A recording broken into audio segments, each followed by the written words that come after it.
جو کسی مصیبت یا بیمار شخص کو دیکھے تو یہ دعا پڑھے گا تو انشاءاللہ تعالیٰ اسے وہ بیماری یا وہ مصیبت جو ہے وہ نہیں پہنچے گی انشاءاللہ۔ اور بیماری جو ہے وہ مختلف قسم کی جو مہلک بیماریاں ہوتی ہیں، کینسر اور بہت ساری بیماریاں جو خطرناک بیماریاں ہوتی ہیں، تو اگر کوئی کسی کو آپ دیکھتے ہیں کہ اس میں وہ مبتلا ہے وہ شخص، تو اسے دیکھ کر یہ دعا پڑھیں، انشاءاللہ تعالیٰ وہ مرض وہ بیماری آپ کو نہیں ہوگی۔ یا کوئی کسی مصیبت میں ہے تو اس وقت یہ دعا پڑھیں تو انشاءاللہ تعالیٰ وہ مصیبت بھی آپ کو نہیں پہنچے گی انشاءاللہ تعالیٰ۔ تو یہ دعا میں آپ کو بتاتا ہوں، اور یہ حدیث مبارکہ سے یہ دعا جو ہے وہ آئی ہوئی ہے ترمذی شریف میں۔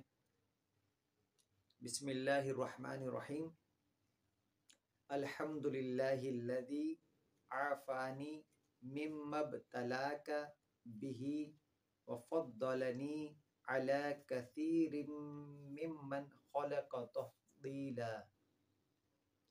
یہ اس کا ترجمہ ہے، اللہ کا شکر ہے جس نے مجھے اس مصیبت سے محفوظ رکھا جس میں تو مبتلا ہے، اور بہت سی مخلوق پر مجھے فضیلت عطا کی۔ ترمذی شریف۔ تو یہ دعا پڑھنی ہے آپ نے، کسی بیمار یا مصیبت زدہ کو دیکھ کر یہ دعا لازمی پڑھیں، انشاءاللہ تعالیٰ وہ بیماری یا مصیبت آپ کو نہیں پہنچے گی انشاءاللہ تعالیٰ۔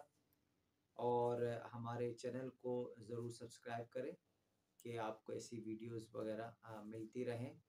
تو سبسکرائب کے بٹن کے ساتھ نوٹیفیکیشن بیل آئیکن کا ایک وہ ہوتا ہے، بٹن ہوتا ہے، تو اس کو ضرور دبائیں کہ آپ کو ہماری نئی آنے والی ویڈیو کا نوٹیفیکیشن بھی ملتا رہے، اور دوسروں کو اس ویڈیو کو پہنچائیں کہ وہ بھی اس سے مفید فائدہ حاصل کر سکیں۔ ثواب کی نیت سے ضرور شیئر کریں، ٹھیک ہے۔